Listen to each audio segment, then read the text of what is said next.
So we started this session, if you remember, with Julie talking about the Mitre attack framework as part of detection engineering. And now we're going to end with Sarah Aljbli, an information protection analyst at Sadara Chemical Company, who applied that framework in the oil and gas sector. So let's get to it. Good day, everyone. Thank you for your time and for joining this session. My name is Sarah, and I'm working in Sadara Chemical Company as an information protection analyst. Today, I will introduce the Mitre attack framework groups that target oil and gas sector, and one of the common attacks used by them. The agenda of this session will be like introduction about Mitre attack, Mitre matrices and TTPs, groups that target oil and gas sector, applying a Mitre framework, and one of the top attacks used by the groups, which is the spear phishing. First of all, Mitre is a government-funded research organization based in USA. Mitre attack stands for Mitre adversary tactic, techniques, and knowledge.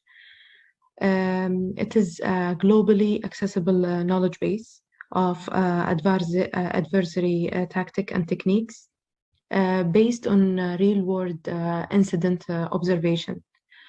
The attack knowledge base reflects various phases of an attack lifecycle and the target platforms. So what's the goal of the Mitre attack? Mitre attack provides a comprehensive list of known adversary tactic and techniques used during a cyber attack. It also provides this list will be open to government, education, commercial organization, and this will be able to collect a wide range of attack stages and sequences.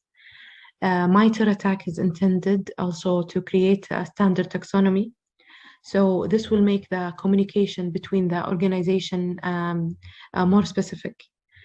And also there is a need for systematically categorize the attacker behavior, so we can conduct like attack emulation exercises. So what are the letters in the attack stands for? A stands for adversary, and the first T stands for tactic. The tactics are a modern way of looking at the cyber attacks. Tactics are the Y of an attack technique. The second T stands for techniques. Each tactic includes a set of techniques. The set of techniques used by the threat actors or attackers. The techniques here represent the how attackers carry out a tactic in practice. For example, if the tactic is the privilege escalation, the techniques will be different ways attacker use in real-world attacks. The last one is the two letters CK. It is the common knowledge of procedures used by adversaries. TTPs displayed in matrices, like the matrix that we see here on the slide. The matrices are arranged by attack stages, starting from initial access and until the accessing the system, and data starting from initial access, accessing the system, and it ends with the command and control.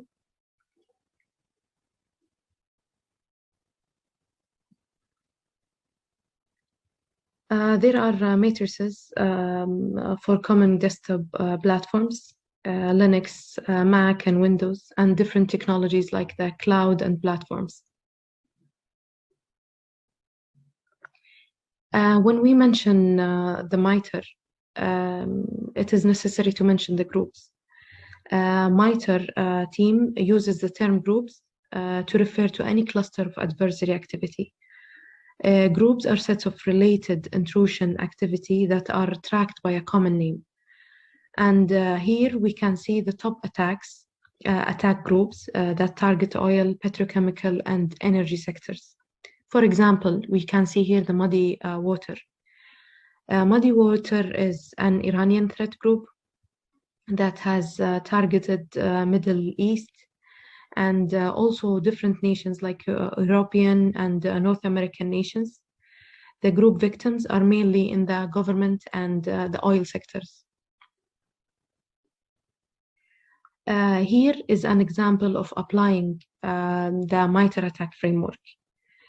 We should first consider to understand the adversaries of our organization and their motivations.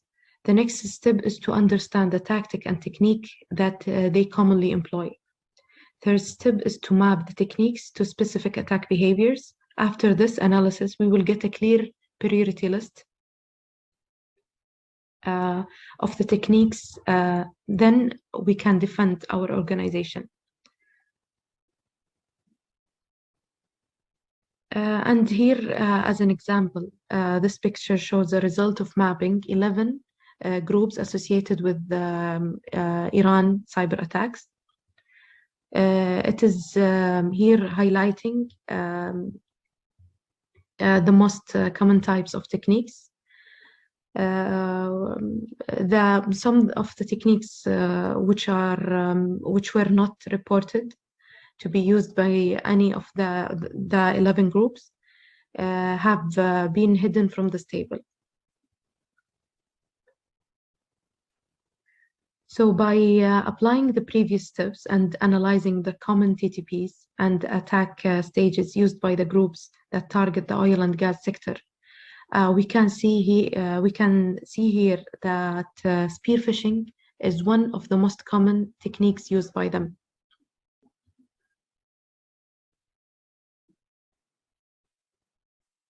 So before talking about how to defend organization, I will take some time to explain phishing. So what is phishing? Phishing is a concept received its name from the popular sport fishing because it is essentially a snarky, simple process of learning someone to take a bite that is dangling in front of them. The way phishing works is easily comprehensible, and the most popular way is phishing attacks via emails.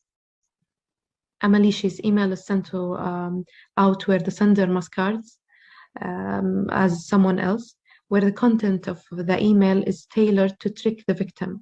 And the email include like a malicious attachment or link. Once the victims click the link, the data on the user computer can be compromised with a malware or malicious downloads.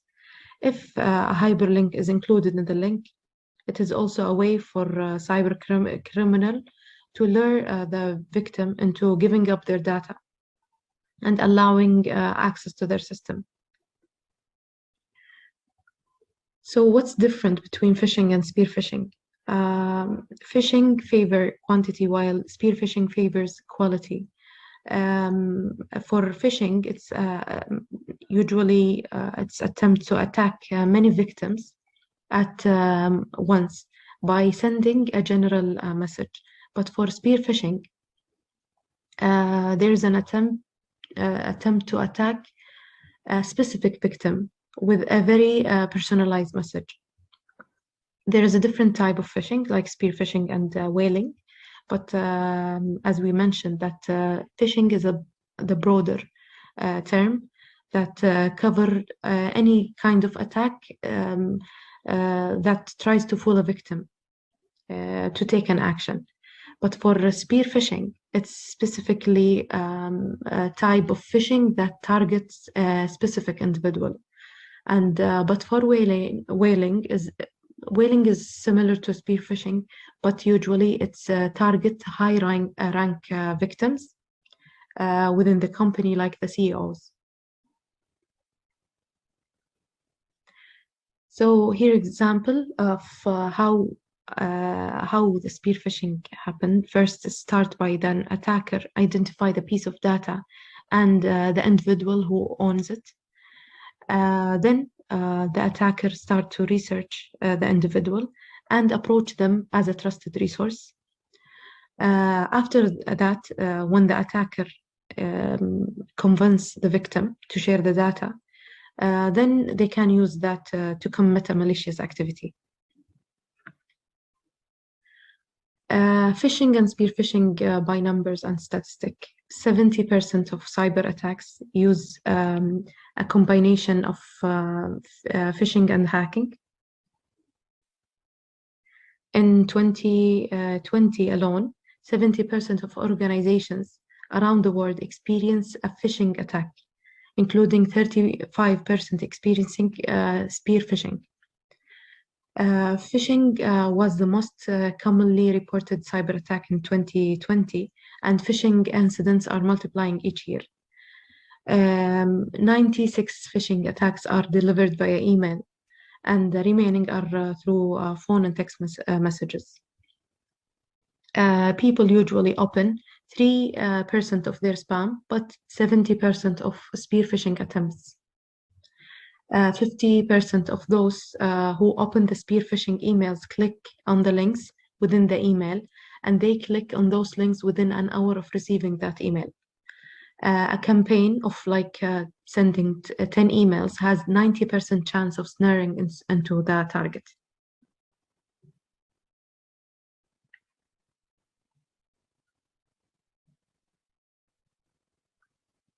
The most common infected emails attachment are confirmed, email attachment are confirmed to be the following: exe files, office documents, PDFs, compressed RAR archives, or zip files.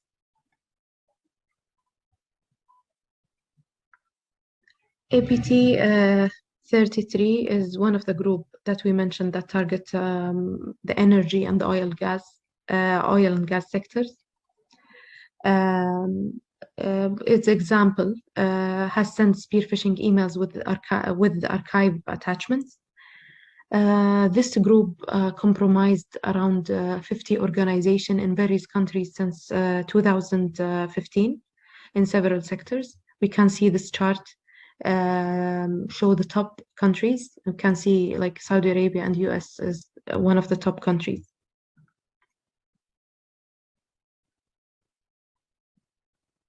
So how to defend against spear phishing? To stop spear phishing attacks, the most important point first is to train users to recognize and avoid and report suspicious emails. The second thing, security teams must implement and maintain and update security technology and process to prevent and detect and respond to spear phishing threats. Finally, security teams must also strive to stay ahead of attackers by investing in actively updated threat intelligence and expertise to meet their needs. Actually, this is the end of the session today. I tried to brief you about the Mitre organization, its goals, and groups target oil and gas, and took you through an example of applying the framework by analyzing the common TTPs and attacks used by certain groups. Thank you very much for listening.